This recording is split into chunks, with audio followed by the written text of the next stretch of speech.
Okay students, let's start new lecture, second order reaction. चलिए, इसकी basic बातें जैसा फर्स्ट ऑर्डर में किया था वही है, लेकिन इसमें थोड़े से केसेस बढ़ेंगे. सो फर्स्ट केस मैं ले रहा हूं, case 1 when number of reactant is 1. मतलब इस केस में रिएक्टेंट का नंबर 1 है. लेट अस सपोज मैं ये बोलूं R2P, it is second order reaction. चलो फटाफट बोलो, वेदर इट इज एलिमेंट्री और complex, whether it is elementary और कॉम्प्लेक्स. फटाफट फटाफट. एलिमेंट्री. अरे गधो, जब ये लिखा हो तो एलिमेंट्री कैसे हो सकता है? एलिमेंट्री नहीं हो सकता ना, बिकॉज यहाँ स्टोइकियोमेट्रिक कोएफिशिएंट कितना है? यहाँ स्टोइकियोमेट्रिक कोएफिशिएंट 1 है और ऑर्डर 2 है. मतलब मॉलिक्युलरिटी और ऑर्डर सेम नहीं है. Whenever molecularity and order is not same, वो रिएक्शन का ऑर्डर कौन सा हो जाए? वो रिएक्शन एलिमेंट्री होगा या कॉम्प्लेक्स होगा? वो रिएक्शन कॉम्प्लेक्स होगा. अंडरस्टूड और नॉट? सो ऐसा लिखा हुआ है और इसका ऑर्डर 2 दिया हुआ है. इट मींस आप कहेंगे कि भैया ये कॉम्प्लेक्स रिएक्शन है. मतलब सेकेंड ऑर्डर रिएक्शन में भी एलिमेंट्री में भी कॉम्प्लेक्स. लेट अस सपोज ऐसा लिखा हो रहा था 2R2P और कहता है ये सेकेंड ऑर्डर है, तो यहाँ पे हो सकता था कि ये एलिमेंट्री रिएक्शन हो सकता है कॉम्प्लेक्स भी हो, लेकिन बहुत ज्यादा चांसेस था कि वहां पे वो एलिमेंट्री रिएक्शन होगा. यदि कह देता सिंगल स्टेप है तो एलिमेंट्री रिएक्शन ही होता. Okay, now so experimental rate law लाने के बाद जो डिफरेंशियल इक्वेशन बनेगा -d. सो वही बात, एक्सपेरिमेंटली क्या लिखा? इसका rate constant k into concentration of r का स्क्वायर. सो आप इसको डिफरेंशियल रेट लॉ से लिखें तो फाइनल डिफरेंशियल इक्वेशन ये बनेगा. मैंने बहुत बार बात कर लिया है, सो इस पे मैं टाइम वेस्ट अब नहीं करूंगा. -dr/dt रेट होगा, रेट का दूसरा expression k into concentration of r का स्क्वायर होगा. -dr/dt equals to k into concentration of r का स्क्वायर. आप इसको जस्ट सॉल्व कीजिए तो ये क्या आ जाएगा? -dr by this one is r square concentration of r का स्क्वायर. यहाँ पे क्या आएगा? k into dt. पक्का ना? इसको इंटीग्रेट करें तो आपका काम बन जाना चाहिए. इसको इंटीग्रेट करिए, -dr/r का स्क्वायर. -dr/r का स्क्वायर क्या हो जाएगा? इंटीग्रेशन. आप बोलोगे इसका integration 1 by concentration of r होगा. पक्का ना? 1 बाई r का इंटीग्रेशन -dr/r स्क्वायर. इसका इंटीग्रेशन 1 बाई r. इधर का इंटीग्रेशन क्या? k into t plus something integration constant डालना पड़ेगा ना. अरे भाई बोलो, पक्का ये? नाउ इंटीग्रेशन कांस्टेंट के लिए क्या बोलोगे? At t equals to 0 concentration of r equals to 0. कोई प्रॉब्लम नहीं. At t equals to 0. अरे r इक्वल्स टू 0 या r equals to r not? r equals to r not. Very good. Now इसको put किया, so c का value क्या आ गया? यहां से r की जगह r नॉट रखा, d की जगह 0 रखा. c is what? 1 by r not. पक्का ना? c is equals to what? 1 by r naught. Now हमने इसको सब्स्टिट्यूट किया. What you will get? हमने कहां पे सब्स्टिट्यूट किया? This one is equation number 1, this one is equation number 2. Okay, equation number 2 पे सब्स्टिट्यूट किया. 2 में c का वैल्यू सब्स्टिट्यूट किया. 2 में सब्स्टिट्यूट करने पे क्या आया है जरा देखो मेरे भाई. ओके, क्या दिखाई दे रहा है? 1 by concentration of r is equals to k into t. c का वैल्यू कितना? c का value 1 by concentration of r not. मतलब आप कह सकते हो 1 बाई r नॉट तो ज्यादा होगा, ज्यादा मतलब ये छोटा हो जाएगा. So 1 by r minus 1 by r not is equals to 80. क्या आ जाएगा? क्लियर है? क्लियर होना चाहिए. R is concentration of R is at any time t. At any time t initial से तो कम होगा मतलब 1 by this ज्यादा हो जाएगा. this quantity, this one will be less. more minus less positive. so ये k into t पॉजिटिव में दिखाई दे रहा है. पक्का ना? क्लियर है? नाउ हाफ लाइफ की बात करें.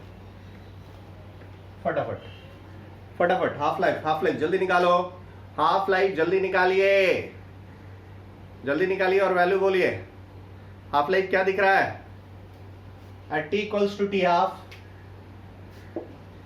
Eight t equals to t half क्या हो जाएगा? concentration of R equals to R naught by 2, that is 2 by R naught. Concentration of R equals to R naught by 2, ये क्या आ जाएगा 2 by R naught minus 1 by R naught equals to what? Equals to KT. It means what? 2 by R naught minus 1 by R naught. T equals to T half. यहाँ पे T half हो जाएगा. T half क्या लिख देंगे? ये क्या आ जाएगा 1 by R naught. T half 1 by R naught into K. Clear है? It should be clear to all of you. T half equals to 1 by R naught into K. मतलब ये चीख के बोल रहा है T half is inversely proportional to initial concentration. याद करो सेकेंड ऑर्डर में जीरो ऑर्डर में डायरेक्टली आया, फर्स्ट ऑर्डर में इंडिपेंडेंट हो गया, सेकेंड ऑर्डर में इनवर्सली हो गया. 0 1 2 आपके दिमाग में होना चाहिए, यही काफी रहता है. अंडरस्टूड और नॉट? क्लियर हो जाना चाहिए.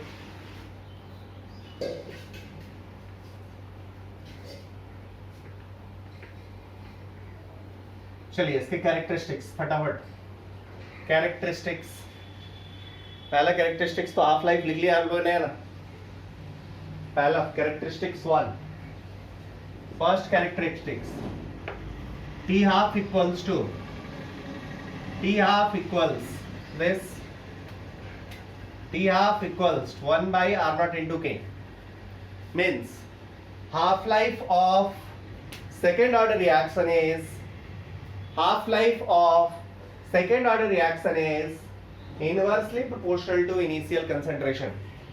Half life of second order reaction is inversely proportional to initial concentration. हालांकि ये वाला पार्ट हम लोगों ने बहुत अच्छे से कर लिया है. इसका मतलब क्या हो जाएगा? इसका मतलब ये होगा if its initial concentration is 100, now it's 50 के बाद 25, यहाँ पे टाइम t लगा है. What about this? अब देखो ये 100 to 50, this one is half life, this one is half life. Half life बोलने का मतलब ये हो गया कि 100 से 50 होने में टाइम t लगा है, so 50 से 25 होने में अगला t हाफ है. अब इनिशियल कंसंट्रेशन यहाँ 100 था, इनिशियल कंसंट्रेशन यहाँ पे 50 है, मतलब इनिशियल कंसंट्रेशन हाफ हो गया है. इनिशियल कंसंट्रेशन हाफ हो गया है मतलब टी हाफ क्या हो जाएगा? डबल हो जाएगा. डबल मतलब ये वाला टाइम 2t लगेगा, 25 से 12.5, ये वाला टाइम फिर 100 से 25, 4 1/4 टाइम्स, मतलब ये 4t हो जाएगा. सो आप देख रहे हो t 2t 4t ऐसा टाइप आता चला जाएगा. क्लियर है? फटाफट ये क्लियर है? यहां से एक आसान सा क्वेश्चन बनेगा ना, यहां से एक आसान सा क्वेश्चन बनेगा. क्वेश्चन लिखिए जल्दी.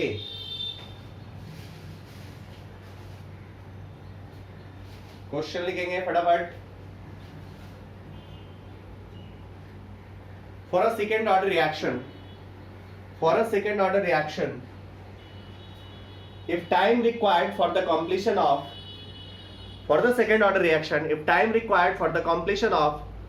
75% reaction is 30 minutes, time required for the completion of 75% reaction is 30 minutes, then calculate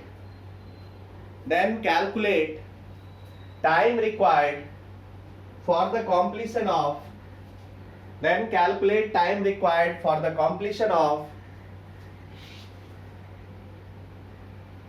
93.75% reaction.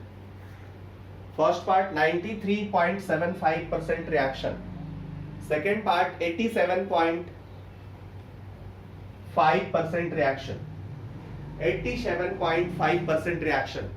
Means आपको दो टाइम रिक्वायर्ड इसका निकालना है. 30 मिनट दिया हुआ है 75% के लिए, आपको 87.5% कंप्लीशन होने में कितना टाइम लगेगा ये निकालना है, एंड 93.75% कंप्लीशन होने में कितना टाइम लगेगा ये निकालना है, ये दोनों चीजें करनी है। चलिए फटाफट फटाफट फटाफट।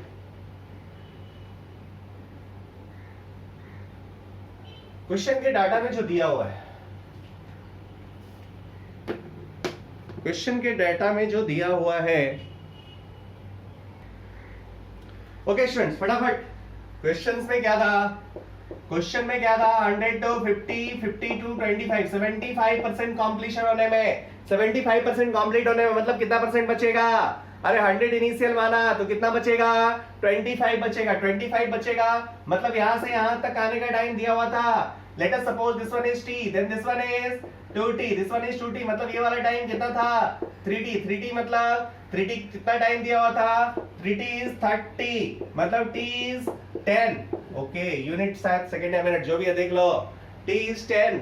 अब कितना परसेंट कंप्लीशन होना है? सेकंड पार्ट में शायद पहले 87.5% दिया हुआ था। इसी को छोड़ो, इसी को डील करो, इसको डील किया 25 से 12.5, अगला टी हाफ आ जाएगा ना। अगले टू हाफ में क्या हो जाएगा? टी टू टी तो ये 40 मतलब टोटल टाइम कितना?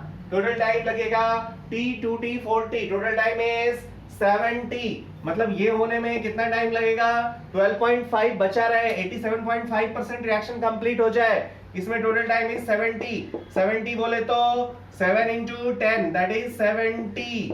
क्लियर ना? मिनट या सेकंड जो भी है टाइम का यूनिट देख लो। नेक्स्ट आपसे बोला 93.75 मतलब बचा कितना? 6.25। जरा देखो ये वाला है क्या? ये वाला है मतलब 80 मतलब this one is 15t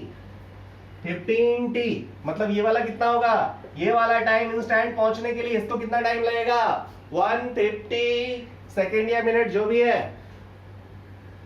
understood और not? It should be clear to all of you. मतलब ये सब दिखाना बहुत इजीली आप क्वेश्चन सॉल्व कर सकते हो। It should be clear to all of you. Next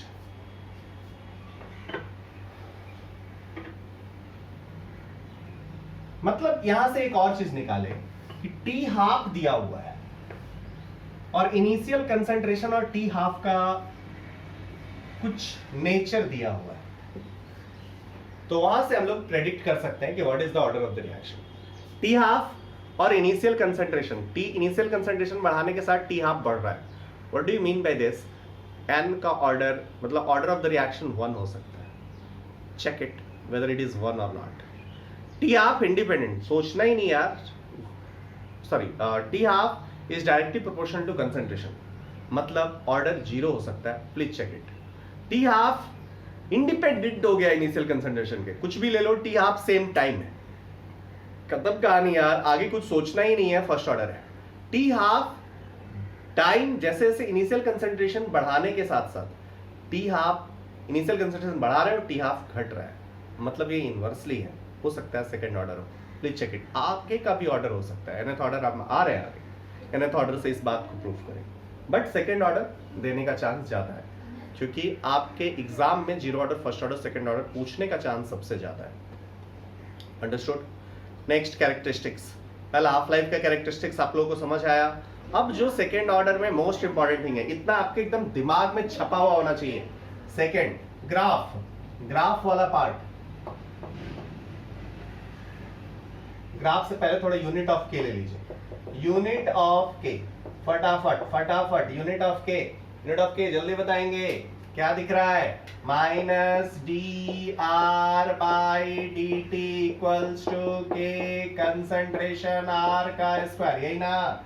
यदि ये दिख रहा है, ये कंसंट्रेशन बाई टाइम है ना, और इधर कंसंट्रेशन का स्क्वायर है ना, सो के का यूनिट क्या दिखेगा? एक कंसंट्रेशन एक गायब होगा, सो यहां से क्या दिखेगा? 1 बाई, अरे बोलो 1 बाई टाइम इंटू कंसंट्रेशन, यही ना? ये दिखेगा। सो time inverse concentration inverse will be order of, will be unit of k. Unit of के अभी एक और चीज से आप निकाल सकते थे, देखो टी हाफ फर्स्ट ऑर्डर का, टी हाफ फर्स्ट ऑर्डर का ln 2 बाई के मतलब k का यूनिट ln के साथ जो भी है वो तो डायमेंशनलेस होता है, k का unit time inverse, first order का टी हाफ आपने क्या दिखा, t half is equals to 1 by r not into k, यही ना, k equals to 1 by r not into t, मतलब के का unit time inverse concentration inverse, यहां से भी आप बोल सकते हो। अंडरस्टूड और नॉट? यूनिट ऑफ के से क्लियर है, यूनिट ऑफ के सेकेंड ऑर्डर का क्लियर है, आगे nth ऑर्डर का भी हम लोग कर लेंगे, बातें खत्म होगी। यूनिट ऑफ के से रिलेटेड कोई भी क्वेश्चन पूछता है नहीं करने का मतलब आप बहुत मक्कारी कर रहे हैं। नेक्स्ट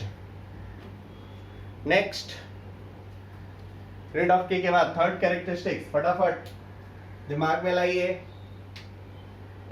ग्राफ, इसका जो एकदम सबसे इंपॉर्टेंट वाला ग्राफ है, सारा ग्राफ अभी छोड़ के, ये वाला ग्राफ तो कभी आप भूलेंगे तो कुटाने की पूर्ण गारंटी है। 1 बाई एटी वर्सेस टी, एकदम। यदि फर्स्ट ऑर्डर सेकंड ऑर्डर से ग्राफ का क्वेश्चन पूछा है तो 99% चांस यही क्वेश्चन पूछेगा। चलिए 1 बाई एटी वर्सेस टी, फटाफट इक्वेशन देखिए, बताइए क्या होगा। आप कहोगे जो हमारे पास रिलेशन आया था 1 by a t minus 1 by a not equals to k into t आया था। मुझे यहां से दिख रहा है कि इनिशियल कंसंट्रेशन तो कांस्टेंट ही होगा, so 1 by a t concentration of a at any time t, ये वेरिएबल हो गया y और ये हो गया k इंटू टी, मतलब x ये है तो y equals to mx plus c का फॉर्मेट दिख रहा है। y equals to mx plus c का यदि फॉर्मेट दिख रहा है, इस एक्सिस पे क्या है, इस एक्सिस पे 1 by concentration of a at any time t है, इस एक्सिस पे क्या है, t है, इस एक्सिस पे t है। 1 बाई ए नॉट पॉजिटिव होगा या निगेटिव होगा, बोलो मेरे भाई। ये 1 by a not, 1 by a not इधर जाएगा, समथिंग इज पॉजिटिव, मतलब ये ग्राफ एकदम फिक्स है, ऊपर से ही स्टार्ट होगा, इसमें कोई भी केसेस नहीं बनेंगे, ऐसा कोई केस नहीं होगा जिसमें ये नीचे आएगा, ये यहीं से स्टार्ट होने वाला है। अंडरस्टूड? ऐसे भी 1 बाई एटी यार निगेटिव होने का कोई मतलब ही नहीं है। सो जो भी ग्राफ स्टार्ट होगा ऊपर से स्टार्ट होगा। What about slope of this graph? हमें ये तो दिख गया कि स्ट्रेट लाइन है, बट स्ट्रेट लाइन बनाने के लिए दो इंफॉर्मेशन चाहिए, first is y intercept and second is slope. Slope दिख रहे हो, स्लोप देखो पॉजिटिव और नेगेटिव, क्या दिख रहा है आपको? इक्वेशन में स्लोप दिखाई दे रहा होगा, स्लोप इज पॉजिटिव, मतलब ग्राफ अपवर्ड जाएगा, ऊपर की ओर जाएगा। What about tan theta? इसका यदि आप यहां से इसको एक्सट्रापोलेट करो, this one is theta, then what about tan theta? tan theta का वैल्यू क्या लेंगे, जल्दी बोलिए। tan थीटा आपको सीधा दिखाई देगा, क्या है, दिस वन इज k। सो जब भी इस टाइप का ग्राफ आएगा, आपसे पूछ सकता है व्हाट अबाउट k, प्रेडिक्ट करो, ये वाला क्या आया, यहाँ पे वैल्यू दे दिया, इनिशियल कंसंट्रेशन कितना था, ये सारी कहानी करा जा सकता है। What is the value of this intercept? This one is 1 by a not. Clear है? इस ग्राफ के बारे में आपको पूरा आइडिया होना चाहिए। Concentration of A versus time, थोड़ा रिवाइज करो। जीरो ऑर्डर में concentration of A versus time straight line आया था। फर्स्ट ऑर्डर में ln concentration of r versus time, क्या आया था, वहां पे वो वाला चीज आपका स्ट्रेट लाइन आया था। यहाँ पे 1 by concentration of A versus time straight line आया था। किस ऑर्डर में कौन सा ग्राफ स्ट्रेट लाइन है, एकदम जुबान पे होना चाहिए। नहीं आया, आप टाइम वेस्ट करोगे तो फिर ऑब्वियसली आप रैंक से दूर होते चले जाओगे। नेक्स्ट, फटाफट चलें आगे। अगला जो ग्राफ पूछ सकता है आपसे, अब ऑब्वियसली हम लोग सारा ग्राफ्स बनाते हैं, जो हम लोगों ने बनाया था मैं लिस्ट दे देता हूं, आप बना लेंगे, लाइव क्लास में मैच कर लेंगे। First, draw following graphs, question लिखिए draw following graphs. First, rate versus concentration of R reactant. Second, rate versus time. Third, dr by dt versus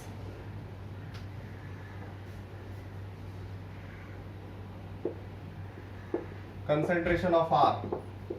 Fourth, T half versus concentration of R. Fifth, ln T half versus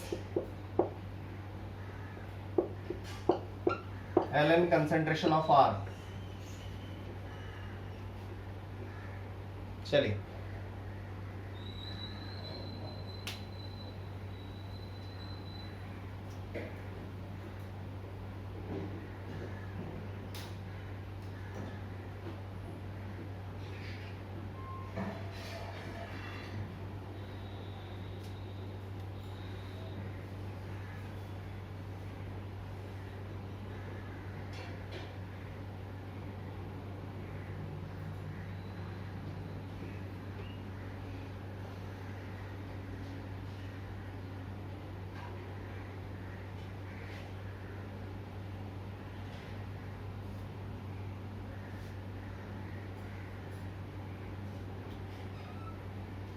next characteristics।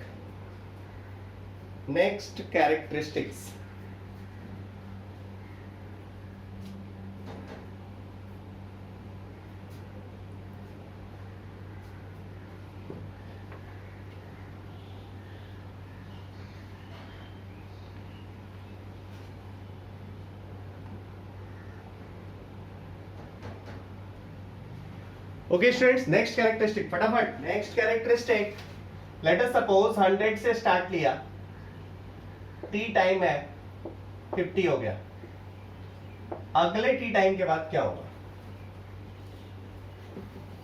फटाफट देखें, अगले time T के बाद क्या होगा? कुछ x माना और नेक्स्ट टी टाइम के बाद कुछ वाई माना। एक्स और वाई का वैल्यू फटाफट निकालिए।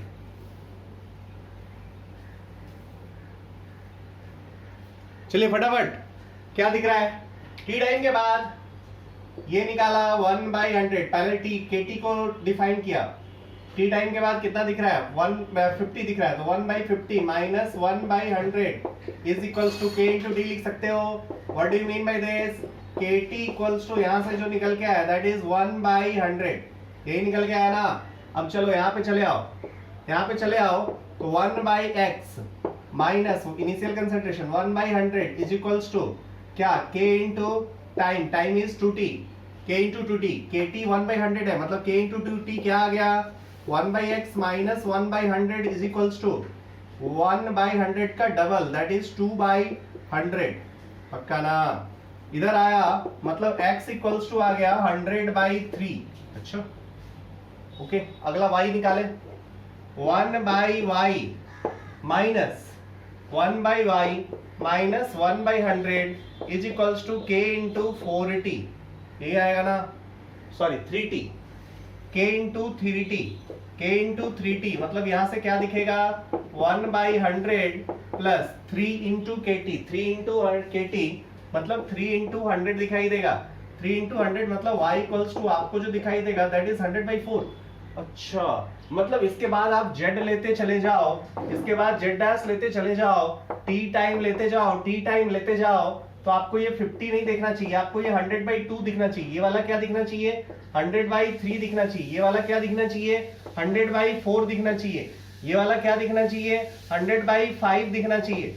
अरे ये दिखा, मतलब यहाँ पे एक इंटरेस्टिंग रिजल्ट है स्टूडेंट्स। वो इंटरेस्टिंग रिजल्ट क्या है? वो इंटरेस्टिंग रिजल्ट है if time interval is equal. याद करो कौन सा सीरीज, कौन सा जीरो ऑर्डर में कौन सा सीरीज आया था? जीरो ऑर्डर में ये एपी सीरीज आया था। यहाँ पे जब टाइम इंटरवल आप इक्वल रख रहे हो तो यहाँ पे कौन सा सीरीज आ रहा है? This one is HP series. If time interval is equal then वहां पे एपी सीरीज दिख रहा था, यहाँ पे 100, 100/2, 100/3, 100/4, 100/5, मतलब ये क्या दिख रहा है? This one is in HP series. फटाफट लिखेंगे, फटाफट लिखेंगे। After equal time interval, after equal time interval concentration of reactant remaining या concentration of reactant left, concentration of reactant left in second order kinetics, concentration of reactant left in second order kinetics follows HP series या forms HP series, forms HP series, forms HP series. Clear होना चाहिए, कहीं कोई doubt नहीं, doubt है तो कुटा जाओगे।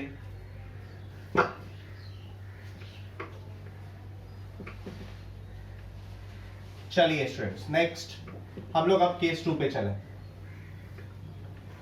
अब इसके क्वेश्चंस आपसे हो जाने चाहिए।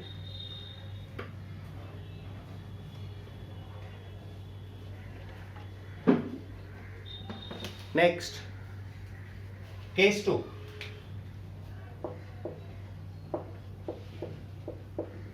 केस 2 आप क्या ले रहे हो, पहले तो ये क्लियर हो केस 2 में आप क्या डिस्कस करना चाह रहे हो। अभी जो हमने केस 1 में डिस्कस किया था ना स्टूडेंट्स, वो था केस 1 में हम लोगों ने क्या डिस्कस किया था। केस 1 में हम लोगों ने डिस्कस किया था what will be the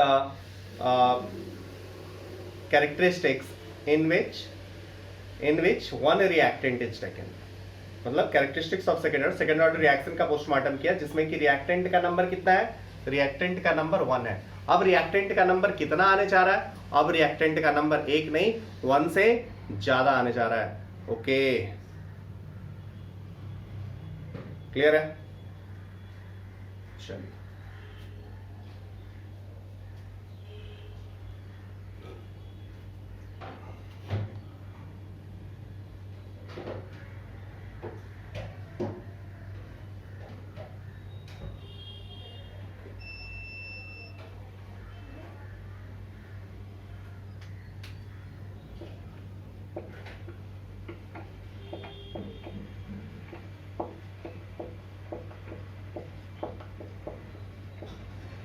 reactions involving more than one reactant, reactions involving more than one reactant। देखो इसमें certain conditions मैं ले रहा हूं, conditions। इसका फर्स्ट कंडीशन जो हम लोग ले रहे हैं only 2 reactants are considered। अब हम लोग only 2 या इनफैक्ट यहीं पे लिख देना चाहिए only 2 reactants are considered। ऐसा नहीं है कि आगे होगा तो नहीं होगा, सॉल्व होगा, डिफरेंशियल इक्वेशन आएगा। हम लोग जो सॉल्व करेंगे इतना ही तक करेंगे। Second, order with respect to each reactant is 1। हम लोग ये सेकंड एजम्पशन ले रहे हैं, ये कंडीशन ले रहे हैं, order with respect to each reactant is 1, each reactant is 1। Third assumption जो हम लोग ले जा रहे हैं, stoichiometric coefficient of each reactants are same। stoichiometric coefficients of each reactant are same. इतना 3 एजम्पशन के साथ हम लोग काम करेंगे। Number 1, 2 reactants are taken। Number 2, order with respect to each reactant is 1। Number 3 मैंने क्या बोला, नंबर 3 बोला है order, number 3 is stoichiometric coefficient of each reactant is same. इन 3 एजम्पशंस के साथ हम लोग काम करने जा रहे हैं। अब इन एजम्पशंस के साथ केस हम फर्स्ट बनाना चाह रहे हैं। फर्स्ट केस क्या है उसको देखें।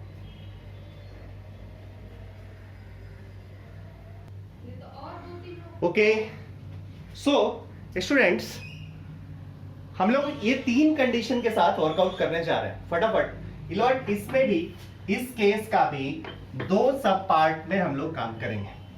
2 सब पार्ट्स में हम लोग इस केस को, मतलब इस केस का स्टडी करेंगे। Case 2A, first will be what, 2 का फर्स्ट पार्ट अब हम लोग बना जा रहा है, या आप इसके बाद हेडिंग कंटिन्यू करेंगे।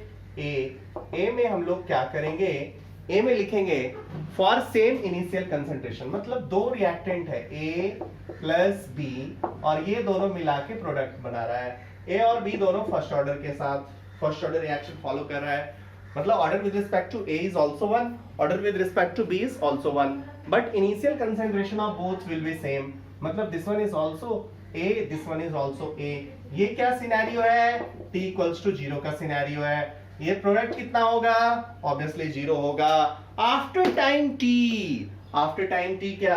After time t at t क्या बोलोगे? ये कितना x से डिक्रीज किया तो ये भी x से डिक्रीज करेगा ना, और ये x बन जाएगा। अंडरस्टूड और नॉट? अब इफ जो आपने लिया था, कंडीशन लिया था, दोनों का ऑर्डर विद रिस्पेक्ट टू 1 है, मतलब ओवरऑल रेट लॉ यदि डिफाइन करोगे तो रेट ऑफ रिएक्शन क्या लिखोगे? रेट इक्वल्स टू आप लिखोगे k concentration of A into concentration of B, यही तो रेट लिखोगे। और यहां से इक्वेशन को देख के रेट लिखें तो रेट क्या लिखेंगे? आप बोलेंगे rate equals to minus DA by dt, पक्का ना? मतलब ये क्या आएगा? Minus DA by dt equals to k concentration of A into concentration of B, पक्का ना? अब A और B का इनिशियल कंसंट्रेशन सेम है, so minus DA by dt को आप यही रहने दीजिए। अब आपको पता है कि हर इंस्टेंट पे सिंस इनिशियल कंसंट्रेशन सेम, दोनों का स्टोइकियोमेट्रिक कोएफिशिएंट सेम, सो दोनों में चेंज सेम, दोनों में change same. What do you mean by this? मतलब हर इंस्टेंट ऑफ टाइम पे each and every instant concentration of A will be equal to concentration of B। Concentration of A and B कभी भी किसी भी instant पे अलग नहीं होने वाला। यदि अलग नहीं होने वाला सो मैं इसको बेकार ऐसे ट्रीट कर दे रहा हूं, मैं मैथमेटिकली ट्रीट करने के लिए इसको ऐसे लिख सकता हूं, मतलब this one is equivalent to previous case, और जैसा प्रीवियस केस में किया था वही वाला हो जाएगा कि नहीं हो जाएगा? माय डियर स्टूडेंट्स बोलिए, ये हो जाएगा। ये आपने स्टडी कर लिया है, ये फर्जी केस है, इसका स्टडी आपने अलग से करने की आपको जरूरत नहीं है, आपने इसका स्टडी पहले ही कंप्लीट कर लिया है। अंडरस्टूड और नॉट? अरे बोलो, कुछ दिक्कत नहीं होनी चाहिए, फटाफट जल्दी। This case is already studied under previous case, case 1 की तरह है, केस 1 की तरह है। अब आपको कुछ एक्स्ट्रा करने की जरूरत नहीं है।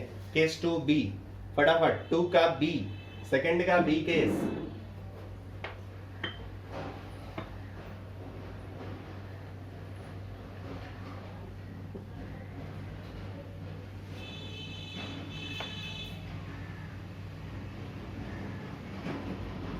सेकंड का B number case. B number case क्या होगा? When concentration of each reactant is not same।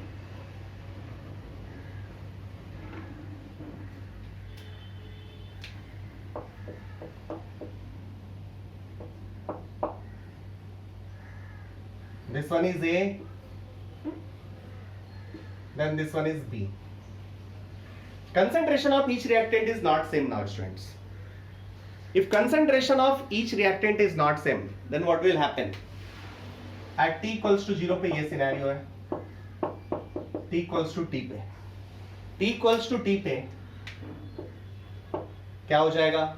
a minus x, b minus x, जल्दी, और ये वाला x, फिर वही rate equals to minus D A by D T. Clear?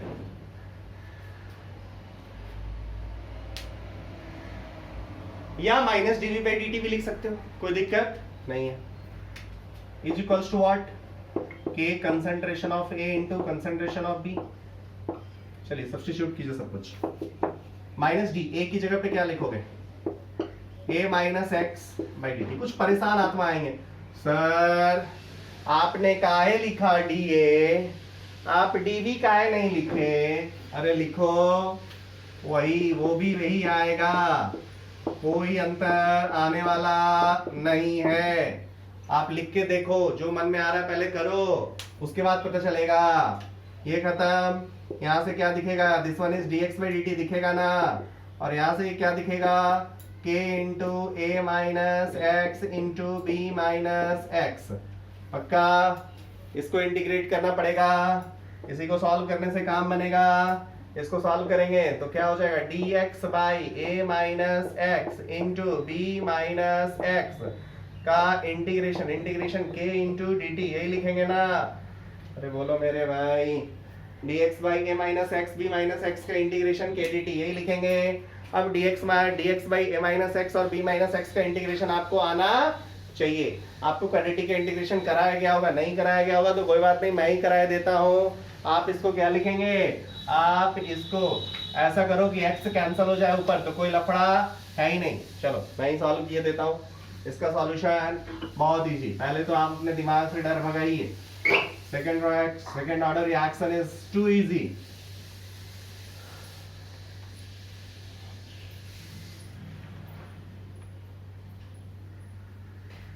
फटाफट फटाफट फटाफट ऊपर में ऐसा करें ना कि इन दोनों के प्लस या माइनस में लेके आ जाएं। इन दोनों के प्लस या माइनस में कैसे लाएंगे, बहुत आसान है यार। मैंने एक चीज किया, देखो ना, a माइनस एक्स लिखा, minus of b minus x लिखा, दोनों को घटा दिया।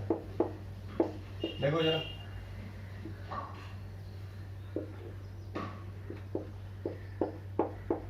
मैं थोड़ा सा रीअरेंज किया।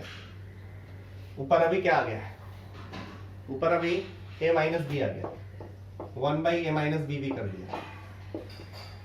देखो जरा,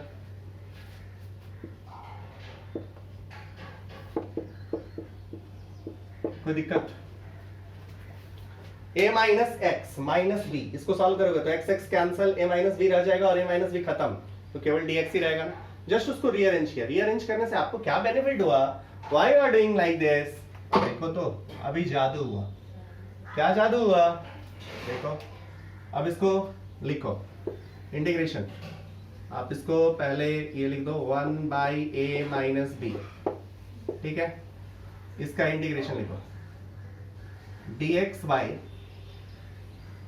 यहां से कैंसिल हो गया, a minus X cancel, b minus X बचा, माइनस इंटीग्रेशन dx बाई क्या आ गया, b minus X cancel, a minus X आ गया ना, इंटीग्रेशन k dt। आया कि नहीं आया, बोलो मेरे भाई।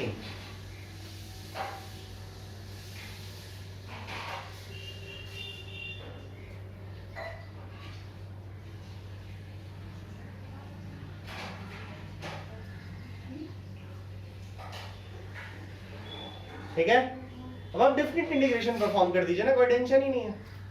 डेफिनेट इंटीग्रेशन क्या, 0 to t, t equals to 0 पे कितना, t इक्वल्स टू 0 पे कितना, ये किसका है, a का है, a, t equals to t पे x, t इक्वल्स टू 0 पे दिस वन इज b। पक्का ना, पक्का ना। या फिर आप इंडेफिनिट इंटीग्रेशन करो, कोई दिक्कत नहीं, इंडेफिनिट इंटीग्रेशन ही करो ना, पूरा करो। पूरा करोगे तो क्या आएगा, 1 by A minus b integration dx by b minus x ln b minus x divided by -1, ठीक है, minus ln a minus x divided by -1 equals to k into t. Clear है भैया, क्लियर है यहाँ तक। अब ये क्या आ जाएगा, माइनस माइनस प्लस हो जाएगा, मतलब यहां से जो मुझे दिख रहा है 1 by A minus b into ln, यहां से दिख रहा है a माइनस एक्स, ठीक है,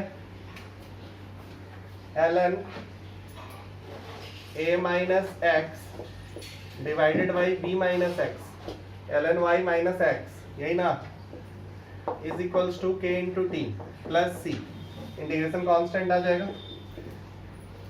अब इंटीग्रेशन कांस्टेंट का वैल्यू निकालना है, तो t इक्वल्स टू 0 पे x 0 होगा, एट t इक्वल्स टू 0 पे, एट t इक्वल्स टू 0 पे x इक्वल्स टू 0 पुट किया 1 by A minus B ln a by B आ गया is equals to c। Understood और नॉट? क्लियर है? इसको सब्स्टिट्यूट किया, सब्स्टिट्यूट करने पे जो दिखेगा आपको वो फाइनल एक्सप्रेशन आपको दिख जाएगा। c की जगह पे रखिए और फाइनल पुट करके रखिए। c की जगह पे पुट कीजिए और सब्स्टिट्यूट करने पे क्या फाइनल एक्सप्रेशन आ रहा है उसको बोलिए।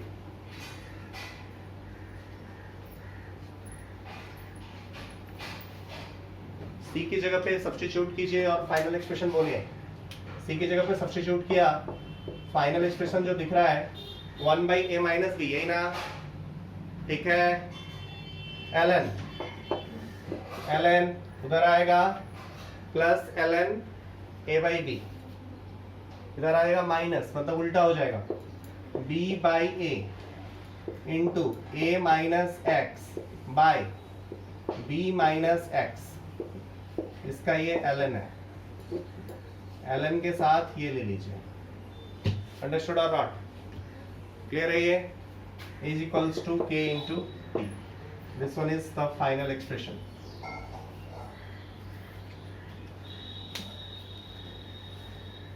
x पुट कीजिए, you will get ln b by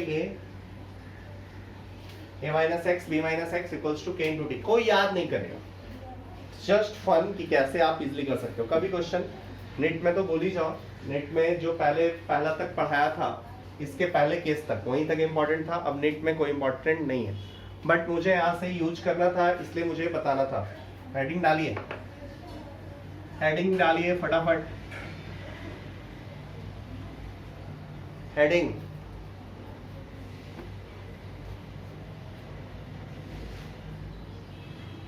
मतलब इसी का special case, pseudo first order kinetics. Special case इसी का स्पेशल केस। स्पेशल केस क्या है? Pseudo first order kinetics. Pseudo first order kinetics, pseudo first order kinetics. Pseudo first order kinetics में आपको क्या बोला था स्टूडेंट्स? जल्दी बोलो। स्यूडो फर्स्ट ऑर्डर काइनेटिक्स के लिए आपको क्या बोला गया था? जब एक का कंसंट्रेशन बहुत ज्यादा कर दिया, एक का कंसंट्रेशन बहुत ज्यादा कर दिया, तो आपको बताया गया था ना कि उस केस में स्यूडो फर्स्ट ऑर्डर काइनेटिक्स को फॉलो करता है। उस केस में ये स्यूडो फर्स्ट ऑर्डर काइनेटिक्स को फॉलो करता है। इसी का special case pseudo first order kinetics है। चलिए जरा देखते हैं, हम लोग उसको समझते हैं।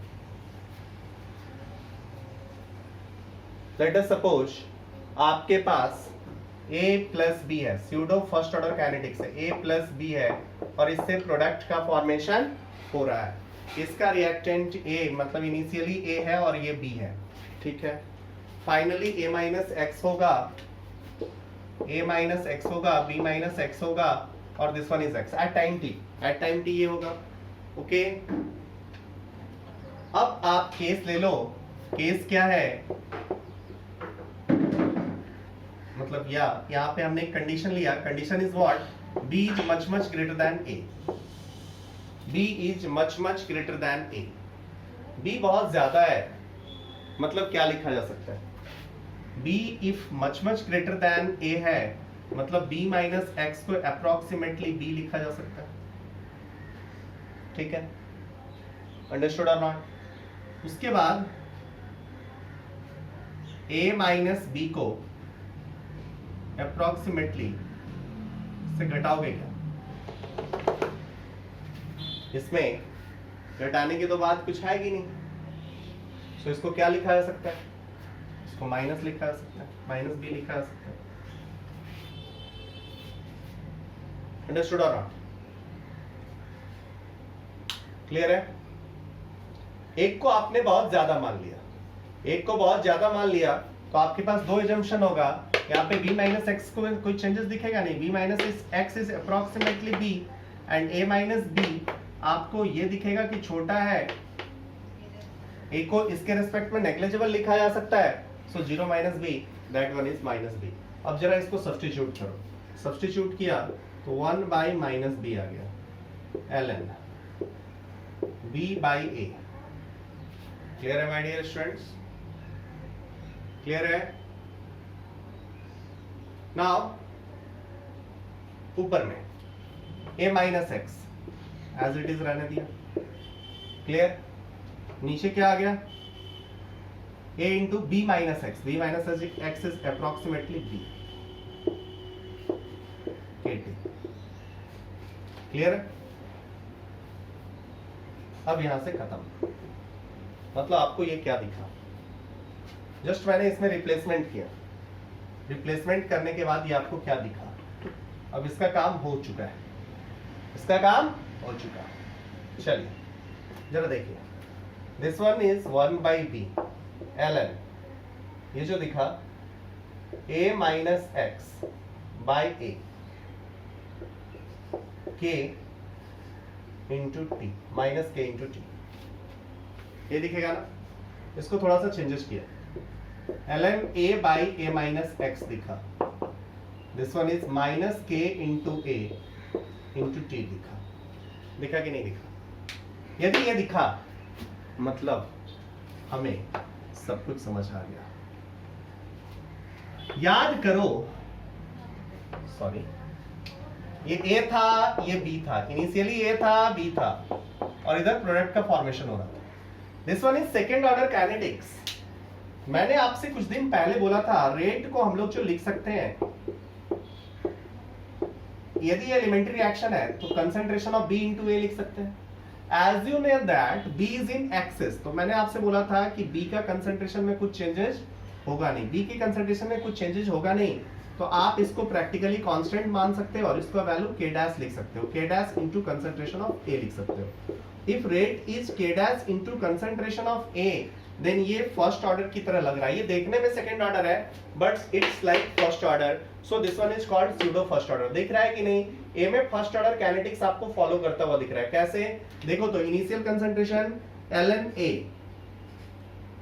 ये माइनस हट जाएगा यहाँ पे, ln a by a minus x, क्योंकि आपने यहाँ पे रिवर्स किया है, so this one is k dash into t दिख रहा है। And where what is the value of k into initial concentration, just k into b को मान लिया था आपने k डैश, अंडरस्टूड और not? b is k into b होगा यहाँ पे, sorry, this one is k into b, k into b concentration of b जो इनिशियली था उसी को आपने कांस्टेंट मान लिया था, मतलब उसको जस्ट ये फॉलो कर रहा है। सो स्यूडो फर्स्ट ऑर्डर रिएक्शन आपको समझ में आ गया होगा कि स्यूडो फर्स्ट ऑर्डर रिएक्शन में यदि एक कंपोनेंट कोई भी लार्ज हो जाए तो k डैश को हम वहां से हटा देंगे और k डैश को हटा के हम लोग लिख सकते हैं। क्लियर है मेरे भाई?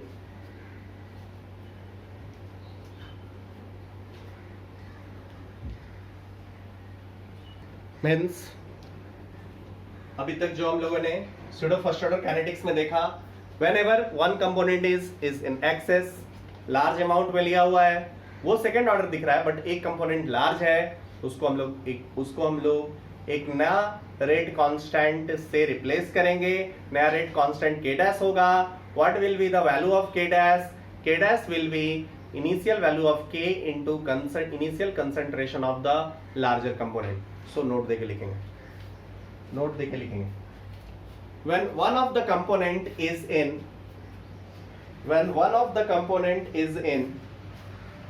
large excess, when one of the component is in large excess, rate of reaction does not depend on concentration of that reactant.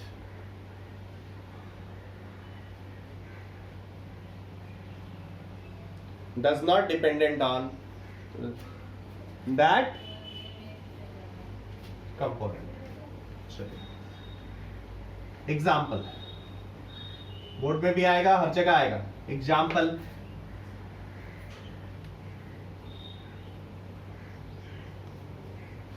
example is acidic hydrolysis of ester। इसका एग्जाम्पल क्या हो जाएगा?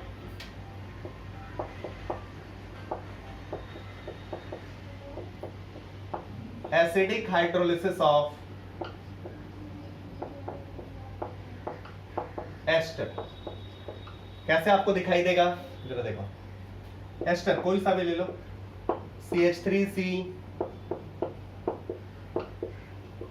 हाइड्रोलिसिस मतलब water के साथ reaction, water solvent, acidic मतलब H+ अबियाब्स से catalyst, बनेगा क्या, एसिड। पढ़े थे हम लोग टाइट्रेशन के टाइट्रेशन इसका करा के हम लोगों ने इसका फर्स्ट ऑर्डर काइनेटिक्स ऑब्जर्व किया था, उस समय भी आपको बताया था। आपको ये क्या दिखेगा, rate equals to K into ester जो है into H2O, first order with respect to this, but ये लार्ज अमाउंट में लिया, if you are taken it in large, rate equals to क्या हो जाएगा, K इंटू एस्टर। ठीक है, sorry K dash into, where K dash is equals to K into concentration of H2।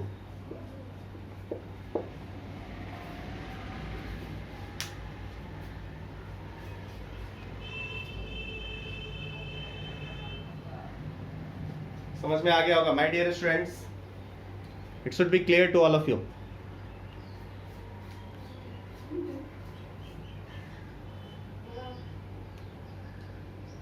There should be no doubt। Pseudo first order reaction के बारे में आपको मैंने आइडियाज दे दिया है। अब अकॉर्डिंग टू द एग्जाम्स, आपके बोर्ड एग्जाम में पूछता है कितना लिखना है, ये सब आइडिया आपको लेना है। ये आइडिया लेने के लिए अब आप NCERT पढ़ सकते हैं। NCERT पढ़ेंगे तो बोर्ड एग्जाम में कितना लिखना है आपको इसका आइडिया आ जाएगा, और उसके क्वेश्चंस को देख सकते हैं, क्या क्वेश्चंस पूछता है। स्यूडो फर्स्ट ऑर्डर रिएक्शन से बोर्ड एग्जाम में क्वेश्चन पूछता है। Now next is nth order kinetics. Next topic is nth order kinetics.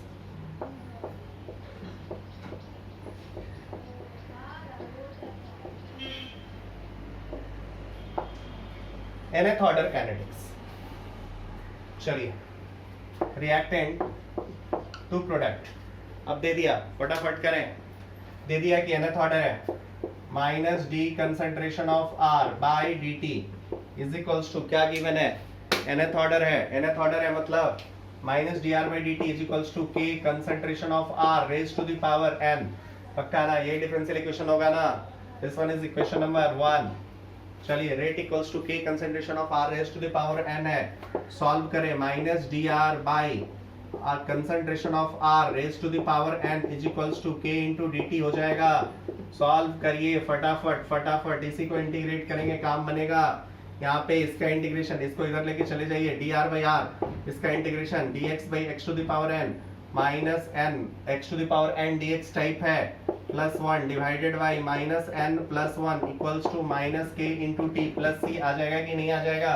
Eight t equals to 0 substitute कीजिए, at t equals to 0 substitute फटाफट फटाफट फटाफट, at t equals to 0, at t equals to 0 concentration of R is equals to R naught।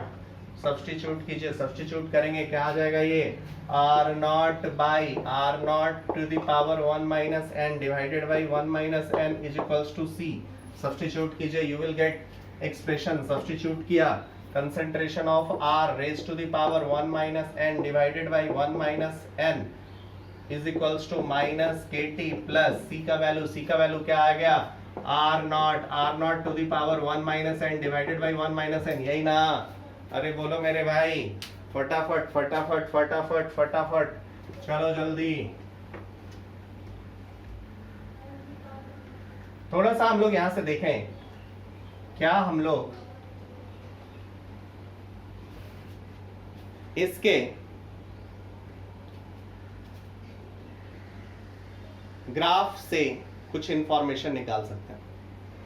First जो इसके बारे में important चीज है, मैं कवर अप करते जा रहा हूं। नोट वन ग्राफ किसके बीच, note 1 by R t, R at any time t, जो कि यहां दिख रहा है, 1 by R t raise to the power n minus 1 versus time. इसका ग्राफ जल्दी,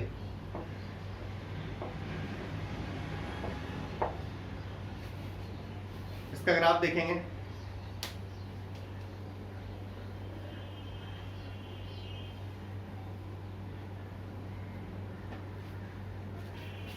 क्या दिख जाएगा आपको? फंक्शन देखिए 1/RT raise to the power n minus one, इधर कर दिया ना, ये n माइनस वन आ जाएगा। क्लियर? क्लियर ना?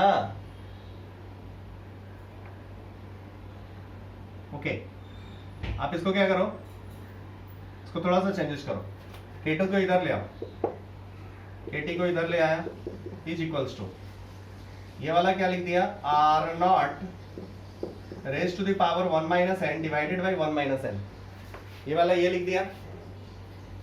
ओके, माइनस इसको इधर लेके चले गए, RT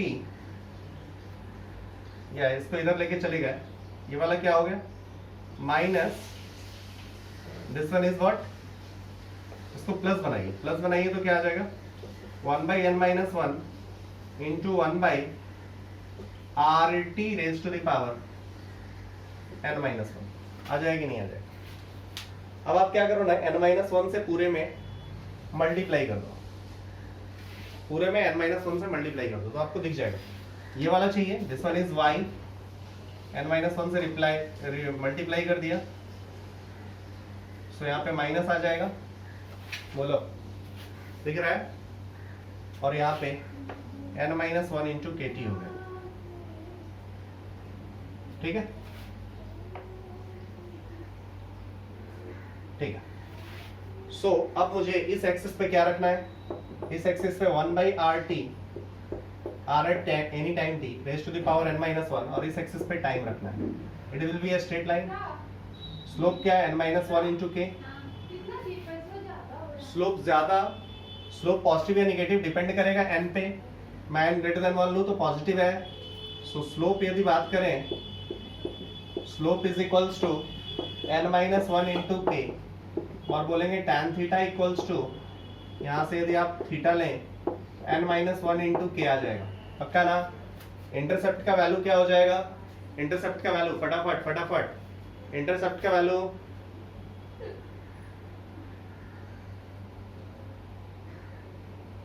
ये वाला इधर आएगा ना, तो माइनस प्लस दिख जाएगा आपको, so 1/r naught raise to the power n minus one, this one is the value of this. तो पॉजिटिव और नेगेटिव हो उसके हिसाब से ग्राफ को अपवर्ड या डाउनवर्ड शिफ्ट कर लेंगे। क्लियर है? क्लियर है माय डियर स्टूडेंट्स? बहुत इजी है।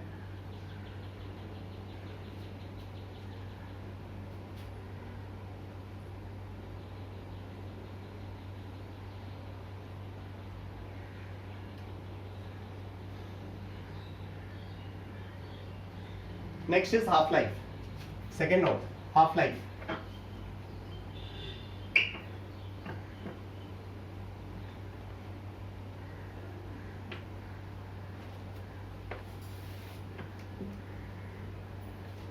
Note 2 is half life.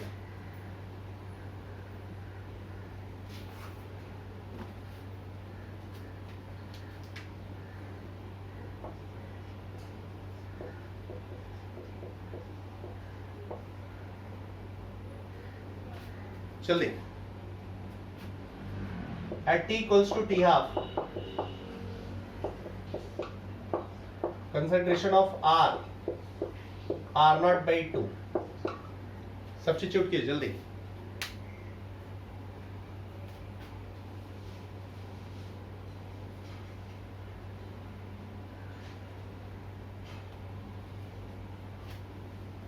आपको जो दिखेगा final expression t half equals to 1/n minus one into k 2 to the power n minus one minus one divided by r naught raise to the power n minus one. Just वहां पे substitute कीजिए, you will get r naught by 2,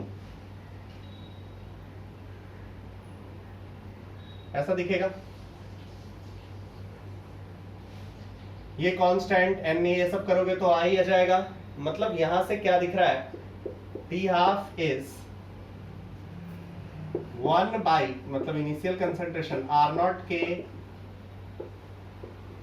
to the power n minus 1 के inversely proportional है, या आप बोल सकते हो t half is directly proportional to r naught raise to the power, ये ऊपर जाएगा 1 माइनस n। अंडरस्टूड? क्लियर है?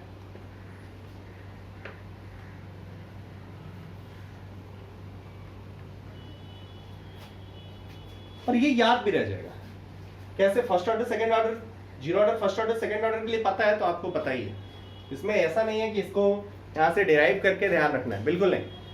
आपको जीरो ऑर्डर फर्स्ट ऑर्डर के लिए पता है तो n का वैल्यू पता है। कैसे देखो, टी हाफ पहले बात करो, t half directly proportional to आया था, मतलब जीरो ऑर्डर के लिए डायरेक्टली, फर्स्ट ऑर्डर के लिए इंडिपेंडेंट, मतलब समथिंग n माइनस 1 तो है ही, n माइनस तो 1 है ही, और अब आर नॉट के लिखना है तो आर नॉट लिख दो, तुम्हें जो मन करे पहले लिख दो। लेट अस सपोज मैंने लिख दिया n माइनस 1, जरा सब्स्टिट्यूट करके देखो, n का वैल्यू 0 रखा, माइनस 1 आ गया, नहीं नहीं नहीं, मतलब नहीं हो सकता, नहीं हो सकता मतलब चेंज कर लो, 1 माइनस n कर लो, खत्म कहानी।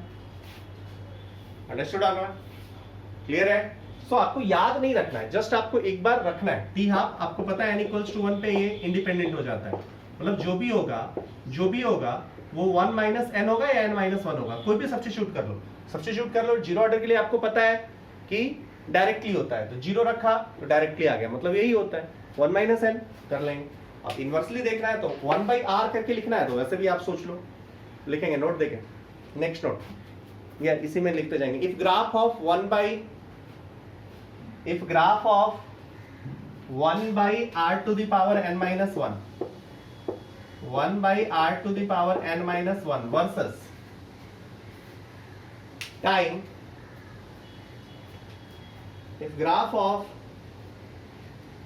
1 by r to the power n minus 1 versus time is a straight line, then it is nth order reaction।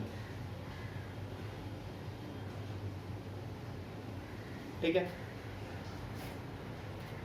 Next point verify कर लीजिएगा, इन सब पॉइंट्स को लाइव क्लास में हम लोग लेंगे। इफ n कुछ डाउट होगी तो पूछ लीजिएगा। If n will be less than 1,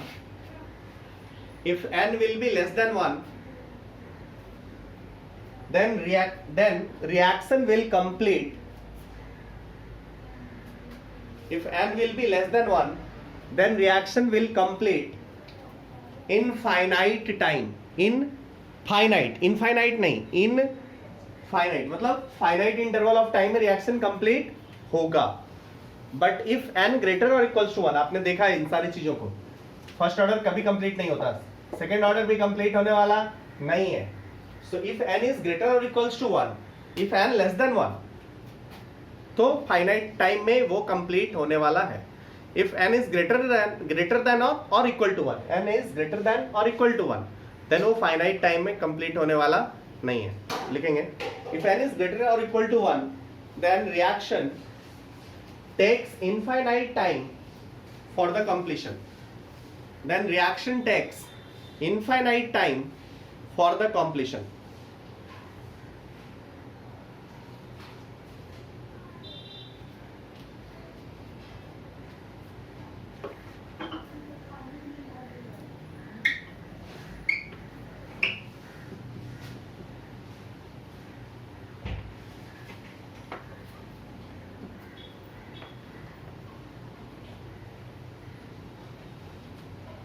चलिए,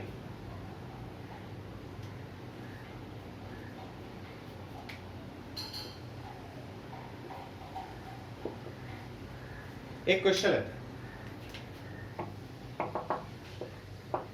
1 by r square versus t,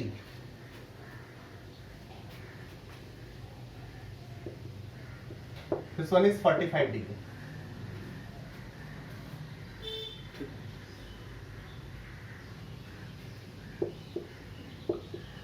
calculate value of k, फटाफट।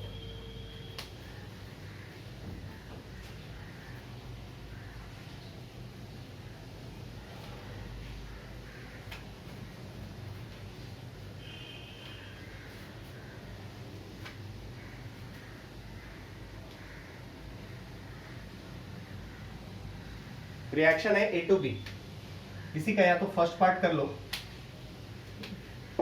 रिएक्शन यदि A to B रहा तब क्या होगा, रिएक्शन 2A to B रहा तब क्या होगा, फटाफट।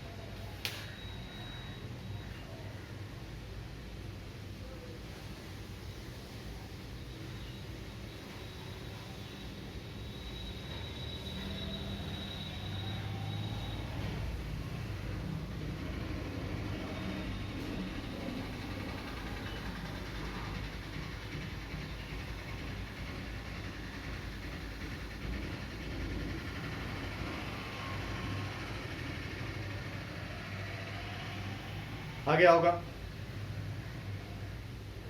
बोलिए। यहां से तो दिख रहा है tan थीटा क्या, पहले रिएक्शन के लिए tan थीटा क्या, tan थीटा n-1 इंटू के ना। और इसमें क्या दिखा, tan थीटा पहले में क्या दिखा, n-1 इंटू के। यही तो आता था tan थीटा n-1 इंटू के आया। n-1 आपको क्या दिख रहा है, n-1 मतलब tan थीटा आपको 1 दिख रहा है, n-1 2 दिख रहा है, 2 इंटू के इक्वल्स टू 1/2। सेकेंड वाले का निकालिएगा जल्दी, सेकेंड वाले का निकालिएगा। सेकेंड वाले का मतलब अब सेकेंड वाले में आप डिराइव करेंगे, सेकेंड वाले में आपको -dr/dt की जगह क्या रखना पड़ जाएगा, k dash equals to 2k हो जाएगा। मतलब सेकेंड वाले केस में 2 से मल्टीप्लाइड लग रहा है, मतलब k dash equals to 2k हो जाएगा, k dash equals to 2k हो जाएगा। मतलब यहाँ पे क्या रखेंगे, tan theta equals to n-1 into 2k। Second वाले केस के लिए n-1 इंटू 2k, n-1 का वैल्यू 2 इंटू 2k, क्यों 2 1/RT to the power n-1। n-1 का वैल्यू यहाँ से दिख रहा है 2 है, वर्सेस ये स्ट्रेट लाइन दिख रहा है, इसलिए 4k इक्वल्स टू 1। मतलब सेकेंड वाले क्वेश्चन के लिए k का वैल्यू 1/4। क्लियर है भैया, ओके। सो nth ऑर्डर में और भी क्वेश्चंस बनाए जा सकते हैं, इतना आप कमांड में लो तो क्वेश्चंस करने के बाद ही आपको पता चलेगा कि आपने कितना सीखा है। फिर से थ्योरी पढ़नी होगी, क्वेश्चंस में फंसेंगे, ये सब होता रहेगा, इट्स कंटिन्यूअस प्रोसेस। क्वेश्चन में आप फंसोगे, फिर से थ्योरी पढ़ोगे, फिर क्वेश्चन करो, फिर थ्योरी पढ़ो, ये चलता रहेगा। इसके बाद ही आपका अंडरस्टैंडिंग वैल्यू आपको मिल पाएगा। Okay, thank you for completion of this part.